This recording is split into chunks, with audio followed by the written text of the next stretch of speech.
Hello students, कैसे हैं आप सब लोग। तो आज हम पढ़ेंगे मनी चैप्टर के जितने भी मल्टीपल चॉइस क्वेश्चन है जो बोर्ड एग्जामिनेशन में पूछे जा सकते हैं 2021 में। तो हार्डली 10 क्वेश्चन इसके अंदर जो मोस्ट इंपोर्टेंट क्वेश्चन मैंने देखे और वो 2021 के बोर्ड एग्जामिनेशन में आ सकते हैं। और मैं बता दूं आपको, ऐसे ही हमारे एमसीक्यू सीरीज चल रही है अकाउंट्स के ऊपर भी, इको के ऊपर और बीएसटी के ऊपर। तो आप जाकर चेक कर सकते हो, डिस्क्रिप्शन बॉक्स में लिंक दे दूंगा और प्लेलिस्ट में जाके अकाउंट्स के क्लास सारे चैप्टर के एमसीक्यूज बन चुके हैं जो इंपॉर्टेंट है। अगर आपने चैप्टर कर लिया है तो एक बार आप जरूर देखना और अपनी एबिलिटी को टेस्ट जरूर करना। अभी मैं आपको 10 क्वेश्चन पूछने वाला हूं, तो आप एक एक करके सारे क्वेश्चंस को देखो और अपने आप आंसर देने की कोशिश करो कि आंसर क्या होगा। फिर देखना क्लास कि लास्ट में आपके आउट ऑफ 10 कितने नंबर आए, वो आप कमेंट करके जरूर बताना। और जो क्वेश्चन गलत हो आपसे यार, उनको जरूर लिख लेना आप अच्छे से। जो गलत हो गए उनको बोर्ड एग्जामिनेशन के लिए लिख लेना, ताकि बाद में आप एग्जामिनेशन में उसको देखकर जा सको। पहला question, the following statement true और फॉल्स, और रीजन के साथ बताना है कि M1 includes net demand deposit.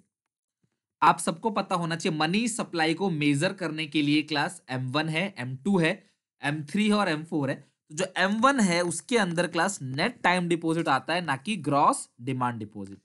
तो ये जो स्टेटमेंट है क्लास, ये बिल्कुल सही है, ट्रू है। क्योंकि जो इंटर बैंक डिपॉजिट होता है, एक बैंक का दूसरे बैंक के पास जो डिपॉजिट है, इंटर बैंक डिपॉजिट है, उसको हम लोग किसी भी तरीके से कंसिडर नहीं करते M1 के अंदर। इसीलिए M1 जो है वो नेट डिमांड डिपॉजिट को कंसिडर करता है, ना कि ग्रॉस डिमांड डिपॉजिट को। क्लियर है क्लास यहां तक।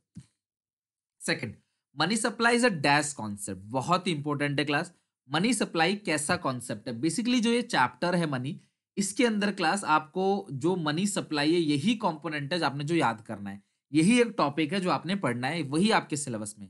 तो आपको पता होना चाहिए money supply is a stock concept, क्योंकि जो मनी सप्लाई है वो सप्लाई ऑफ मनी मेजर करता है class at a particular point of time. क्योंकि जो स्टॉक कॉन्सेप्ट होता है वो मेजर करता है class at a particular point of time, कि एक पर्टिकुलर पॉइंट ऑफ टाइम पे आपके पब्लिक के पास कितना पैसा है। That is called money supply, कि आम जनता के पास जो मनी की डिमांड करते हैं, ठीक है, उनके पास कितना पैसा है। क्लियर है यहां तक। और आपको पता होना चाहिए मनी सप्लाई के अंदर जो पैसा कमर्शियल बैंक्स के पास है, यानी जो कमर्शियल बैंकों का है, आरबीआई का डिपॉजिट, उसको हम कंसिडर नहीं करते, कि मनी सप्लाई में सिर्फ पब्लिक का जो पैसा है वही हम काउंट करते हैं। High powered money consist of, बच्चों को पता होना चाहिए जो हाई पावर्ड मनी है उसके अंदर दो चीजें कवर होती हैं क्लास।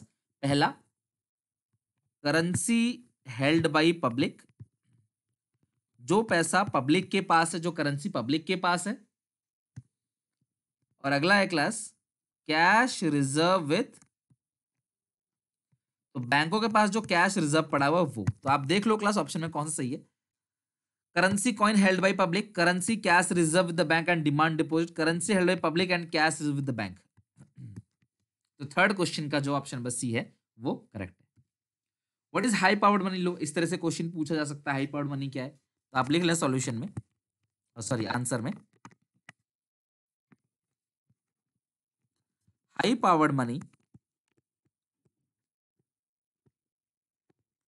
आप लिख सकते हो कंसिस्ट ऑफ, जो अभी बताया मैंने क्लास, या इस तरीके से लिखो, high powered money is the money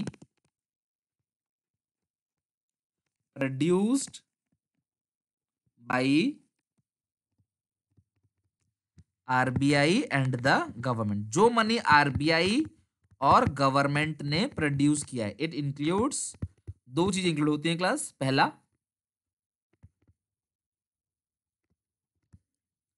currency held by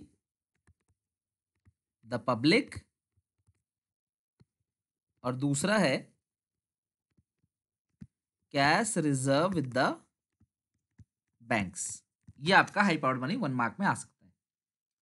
next, money supply refers to, money supply होता क्या है class? Stock of money held by public at a particular point of time. ध्यान रखना, पर्टिकुलर पॉइंट ऑफ टाइम। और इसीलिए class money supply को हम लोग स्टॉक कॉन्सेप्ट कहते हैं। तो मनी सप्लाई में क्लास पीरियड ऑफ टाइम नहीं आएगा। सो ये ऑप्शन जो है फिफ्थ क्वेश्चन का ऑप्शन ए है, यानी कि volume of money held by public at a particular point of time, यानी किसी पर्टिकुलर डे पे, किसी पर्टिकुलर पॉइंट ऑफ टाइम पे पब्लिक के पास कितना पैसा है। Who regulate money supply? Class money supply देश के अंदर ज्यादा तो नहीं है, कम तो नहीं है क्लास। मनी सप्लाई रेगुलेट कौन करता है?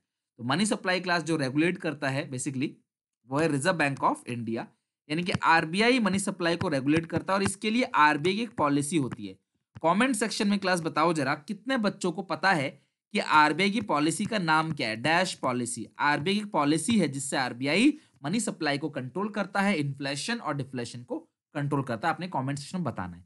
अगर आपको वीडियो पसंद आए तो प्लीज लाइक जरूर करना, और ऐसे ही हर एक चैप्टर की वीडियो देखने के लिए आप चैनल को सब्सक्राइब करके बेल आइकन दबा देना।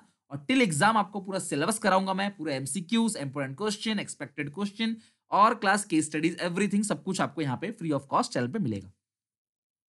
Dash is the main source of money supply in economy. तो मनी सप्लाई के सोर्सेस क्या क्या हैं? तो मनी सप्लाई क्लास कमर्शियल बैंक भी करती है और सेंट्रल बैंक भी करती है। हालांकि जो प्रिंट का काम है वो सेंट्रल बैंक करती है, रेगुलेट करने का काम वो सेंट्रल बैंक करती है, लेकिन मनी को डिस्ट्रीब्यूट करने का जो काम है, पब्लिक के पास सप्लाई पहुंचाने का काम जो है वो करते कमर्शियल बैंक। तो मनी सप्लाई जो है वो दो बॉडी करती है क्लास, एक कमर्शियल बैंक, दूसरा सेंट्रल बैंक। सो सेवेंथ का ऑप्शन सी जो है वो करेक्ट है।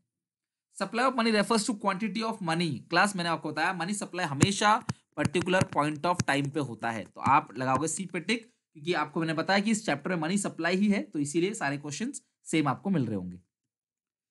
What item are not included in M1? तो M1 के अंदर आता है CC, currency in cash, demand deposit और अदर डिपॉजिट विद आरबीआई। तो कौन सा मनी सप्लाई के M1 में इंक्लूड नहीं होगा?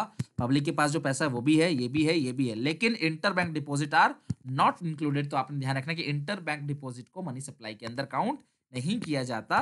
और क्वेश्चन पूछा है कौन सा M1 के अंदर काउंट नहीं किया जाएगा, तो M1 के अंदर जो है वो इंटर बैंक डिपॉजिट काउंट नहीं किया जाता। Define money supply. It is the stock of money held by public at a particular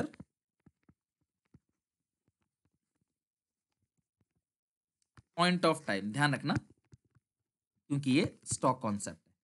तो ये क्लास इस तरीके से इसमें क्वेश्चंस थे, जो क्लास क्वेश्चन बन सकते थे, इंपॉर्टेंट थे, वो मैंने करा दिए। उम्मीद है आप लोग क्लास की प्रैक्टिस करोगे अच्छे से। और पूरा चैप्टर पढ़ने के लिए क्लास प्लेलिस्ट में ऑलरेडी मैंने पूरे सिलेबस का कोर्स डाल रखा है, तो आप जाके वहां से चेक करो। अगली क्लास में एक नया चैप्टर पढ़ेंगे बैंकिंग। तब तक के लिए class bye bye, take care. Video like करना बिल्कुल मत भूलना क्लास, आपकी एक लाइक से मैं रेगुलरिटी मेंटेन रखता हूं। अगर डेली आप लोगों के लिए मैं मेहनत कर रहा हूं, सिर्फ आपको एक लाइक करना है क्लास, अपने जो भी आपको लगता है वो कमेंट करना है और अपने सारे क्लासमेट्स में शेयर करना है। ठीक है, मिलेंगे नेक्स्ट वीडियो।